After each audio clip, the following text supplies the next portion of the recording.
Iyyoo iyyaaruu adaraa keessan adaraa waaqa isin uumee adaraa waaqa adaraa oromummaa adaraa dhiiga oromummaa tokkitti waliin qabnu viidiyoo koo kana share duuti naa godhaa. Mucayyoon kun akkuma keessan hojjettee of jijjiiruudhaaf maatii ishii jijjiiruudhaaf gara biyya Saudi Arabiyaatti waggaa tokkoon dura imalte. Garuu carraan ishii mana hin taanetti ishee qabe. Halkaniif guyyaa akka nama yakka wayii hojjetee biyyaa ba'ee chaarjeriidhaan garafamaa turte. Mucayyoon kun bilbila dhuunfaa ishii hin qabdu. Bilbila ishii madaamitu irraa fuudhe. Namatti iyyattuu hin qabdu. Namatti iyyattee dhageessifattu dhabdee waggaa tokkoof ji'a 6 ol chaarjeriidhaan itoo garafamtuu umarra chaarjeriin kun dhibeetti ta'e akkasittiin qaamni ishee ciccitee jira. Yeroo ammaa kana mucaan kun du'aaf jireenya gidduu jirti. Keessumaa immoo kaleessaaf dheengaddaa madaamiin ishii maatiitti afaan hiikanii jechuudha. Siniifin erga jetteeni Wallaggarraatii gara Finfinneetti waamsistee amma immoo siruma isaayyuu itti dubbachaa hin jirtu. Abbaan mucaa kanaa baay'ee tokko boo'aa jira. Innaa Oromoo ko adaraa keessan mucaa kana harka seexanaa kanaa nuu baasaa. Duuteetti hin duunee jirti hin jirtuu qubaa wanti nuti qabnu hin jiru. Garuu madaamiin ishii kaleessa hiriyaa kiyya masiitti bilbilte dubbachuu hin dandeessu duuteettee. Oromoo ko adaraa keessan mucayyoo kana nuu barbaada. Lakkoofsi bilbilaa kan madaamiitu nu bira jira. Asirratti maxxansuu hin dandeenye. Adaraa keessan warreen gargaaruu dandeessan keessan na dubbisaa. Bilbila madaamii isiniif hin kenna. Adaraa keessan Oromoo ko adaraa waaqni isin uume adaraa oromummaa waliin qabnu. Ay carraa keenya shamarran biyya Arabaa. Maaliif ta'e garuu carraan keenya kana? Wanti ijoollee keenya irra gahaa jiru waan dubbachuuf illee irratti sitti hin tolle. Afaanitti sitti hin tolle. Waan guyyaadhaa guyyaatti dabalaa deemu, waan guyyaadhaan argaa deemu, sa'aatii argaa deemu. Ijoollee keenya irra wanni gahaa jiru biyya Arabaa kana keessatti, keessattuu Saudi Arabiyaa keessatti waan laphee nama caccabsu, waan bakka dubbachuu malee si qaanessiisu. Wanti ijoollee keenya irra dararamaa jiru jechuudha. Hedduu nama gaddisiisa, laphee nama cabsa. Maal goona dubbachuu dhiisuuf akkatti dubbannu wallaalleerra. Guyyaa wanti argaa oollu waanuma ija namaatti hin tolledha. Gurra namaatti dhaga'uu sitti hin tolledha. Waan ija keetis ilaaltee sitti hin tolledha.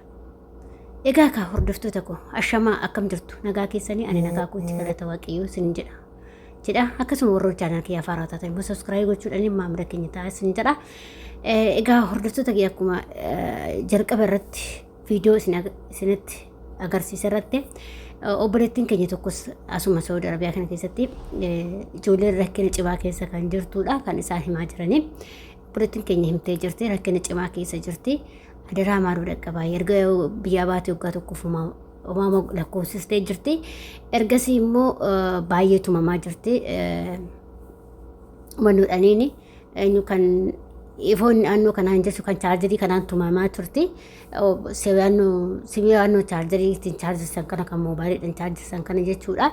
Isaan tumamaa turte jechuudha gaggaa kana akkasuma nafti ishii ciccitee waan hedduu ta'aa jira jechuudha. Mucaan kun akka dhageenyutti madaamin ishii immoo du'aa fi jireenya jidduu jirti jedhamee himamee jira. Akkasuma immoo madaamin immoo duute jettee himaa jirti jedhanii akkas jettee himaa jirtidha. Kun hagam akka dhugaa ta'e hin beekone. Kuni du'aa fi jireenya jidduu jirti maaloo Oromoo koo dhaqqabaa mucayyoo kana bararaa jechaa jiranii. Egaa akka Oromoo koo kaasilaa wanti tolii goonu hin jiru nuti walumaaf iyyachuudha walumaaf mirmachuudha keenya guyyaa wanni nurra gahaa deemu waan hedduudha. Waaqayyo gooftaan nu haa tiksu. kanaaf obbolee tokko viidiyoo agarta sheerii godhaa namoota biraan gaa viidiyoo agarta sheerii godhaati nama mucayyoo kana gargaaru lubbuu ishee baraaruu danda'u bakka lubbuun ishee baraaramee akka maatii biratti galtu jechuudha. Ijoolleen keenya dhumanii jiru. Nuti biiroo jettan biiroo wayituun qabnu biiroon wanta sii godhu tokko iyyuu hin jiru biiroon jechuudha. Biiroon guyyaa biyyarraa birrii sirraa qorodee si erga malee asitti ati jiraattee duutee kee wanti dhimma sirraa qabu tokko hin jiru jechuudha. Kanaaf ijoolleen keenya karaa digizee deemtanii karaa biirootirraa hin deebinaa bakka hafaa biyyuma keessatti hojjedha. Keessattuu ijoolleen amma akkas ta'aa jiran ijoollee sirri dararamaa jiran Saawud Arabiyaa waan amma banameef sirriitti ijoolleen keenya as keessatti goddaamaa jiru. Sirriitti as keessatti goddaamaa jira. Dhugaa waaqayyo ijoollee yoo obboleewwan qabaatan obboleewwan keessanii yoo biyyaa qabaatan biyya keessanii yaamaa yookiin maatii keessan biratti yaamaa yookiin fira warra saniitti yaamaa malee akkuma karaa dallaalaa kanaan deemtee daa'imti akkasitti rakkachuun hin fedhinaa yookiin fi haa biyya teessoo hojjetattu achitti gargaaraa warri obboleewwan biyyaa qabdanii fidachuuf fedhii qabdan jechuudha. Yookiin ala baasnettanii fedhii qabdan. Dhugaa waaqayyo jechuudha.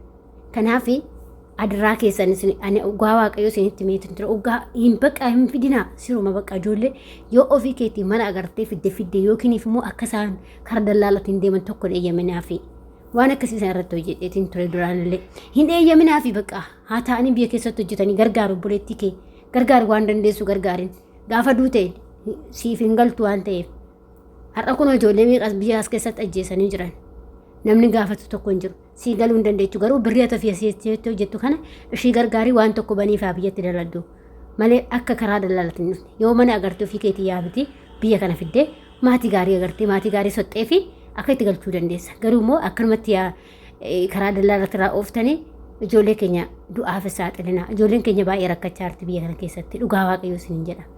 Anduraalee isinitti himeen jira anamma obboleewwan kiyya seestoroonni kiyya waan dhufan jiru isaan biyyatti hojjetu jechuudha hojii qabu. Kan immoo piraazeroota kiyyaa ijoollee kunoo anatu fidaa jira jechuudha. Natu bakka soqee fi akkasitti fidaa jira jechuudha. Ammas takka bakka argeef hin jira amma garaa dhufte jechuudha. Takka fideet hin jira jechuudha. Akkasitti namarraan akkasitti maatii faamilii warra saniitti irraa soqaati. Firoota warra sanii faamilota warra saniitti irraa soqaati akkasitti ijoollee fidaa. Malee akka isaan karaa dallaalaatiin hin deemne. Waa wal beektaniif.